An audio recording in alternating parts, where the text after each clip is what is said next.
The possibilities of what you can create with Seedance 2 are honestly endless. First, take a quick look at this.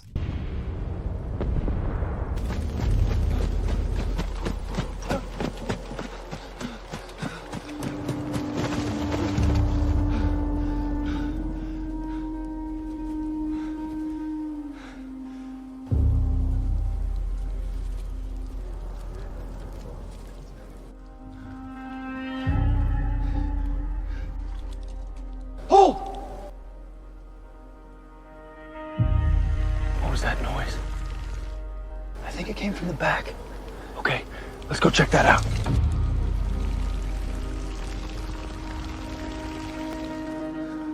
What the hell is this? Put your hands up and turn around!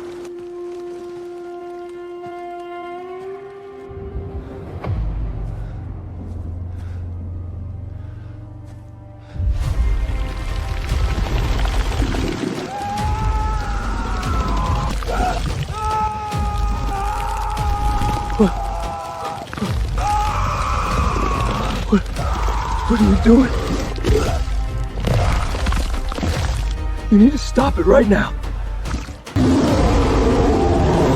That was crazy, right? And the best part is that the entire video was created using AI tools like Nano Banana Pro and Seedance 2. Today, I'm going to show you the exact process I used to create this video step by step so you can create something similar yourself. So without wasting any more time, let's get straight into the video. All right, now the key to creating a video that's actually worth watching is getting your images right first. A lot of people think they can just throw a prompt into a video generator and get amazing results, but it doesn't work like that. No matter how powerful the video model is, you still need to give it good source material and clear direction on the kind of motion you want. And that's where images become extremely important. In fact, I would argue that images are the foundation of the entire workflow. If your images aren't good, your videos won't be good either. So before we even think about generating videos, let me show you exactly how I created the scene images. To generate the images, I used Visina AI. It's actually one of my favorite websites for creating AI content, and also it has a less restrictive version of Seedance 2, which I love. To get started, simply click on the link in the description and sign up.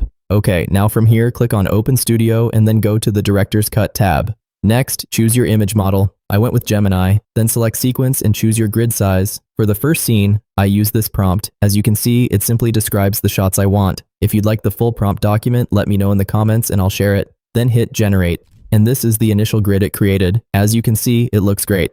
The character stays consistent, the scenes flow naturally, and the sequence already feels like a story rather than a collection of random images. Now, I should mention that I didn't get this result on my first try. It took several iterations and prompt adjustments before I was happy with the sequence. So don't be afraid to experiment until you get the shots you're looking for. Next, let me show you how to extract the images. Simply click on the sequence and select Extract Shots. From here, you can either choose specific shots or extract them all at once. In my case, I extracted all of them, and here are the extracted images. As you can see, the quality is preserved and everything remains consistent. So that's how I created the first half of the story. For the second half, I used the first sequence as a reference and then gave it instructions for the next part of the story. After that, I simply hit Generate, and this is the sequence it created. Again, it turned out exactly the way I wanted. Just like before, I didn't get the perfect result immediately. I experimented with different creature designs and transformations until I found one that fit the story. My main goal was to get strong first and last frames because I'll be using Seedance 2's first and last frame option to turn the images into videos. The in-between images are mainly there to help structure the scene and guide the prompt generation process, which I'll show you next. And once the images were ready, I turned them into videos using Seedance 2.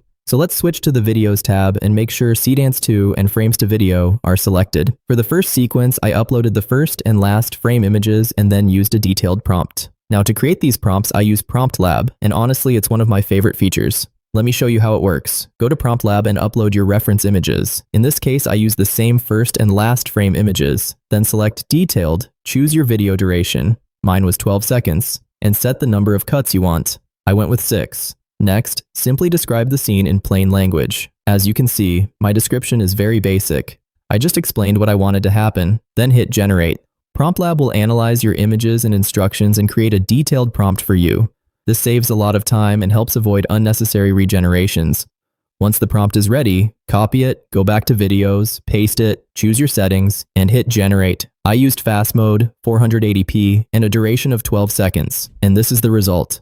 As you can see, the character remains consistent, the motion feels natural, and the scene looks cinematic rather than artificial. If you compare this workflow to using a simple one-line prompt, the difference is huge. Here's another example. Again, I uploaded the first and last frame images, described the scene, generated the prompt in PromptLab, and used it to create this scene. And this is the result. The motion feels natural, and the overall quality is impressive. Now let's talk about the transition scene because this is where things get really interesting. For this sequence, I used a start frame, an end frame, and several additional images in between. These extra images aren't used directly in the video. They're there to help PromptLab understand the progression and framing I want.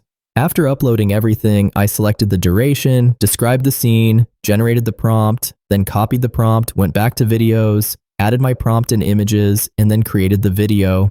And this is the result. The transition came out exactly the way I envisioned it. The more I use Seedance too, the more impressed I am by what it can do. If your images are strong and your prompts are clear, the results can be incredibly good. Now, for this particular transition sequence, I actually generated a few clips and cut them into pieces and then combined the parts I liked during editing to make the sequence longer and more dynamic. Here's one more example. Same workflow. Upload the references, generate the prompt, create the video, and that's basically how I created all the videos. Once everything was ready, I imported the clips into CapCut, arranged the scenes, added background music, made a few edits, and the video was done. And that's the complete workflow. If you've watched my videos before, you already know I use Visina AI all the time. I've tested a lot of alternatives, but I keep coming back to this workflow because it consistently delivers the best results. It's not the cheapest option, but for the quality it produces, I think it's absolutely worth it. If you found this video useful, make sure to like, share, and subscribe to support the channel. Thank you so much for watching, and as always, keep grinding.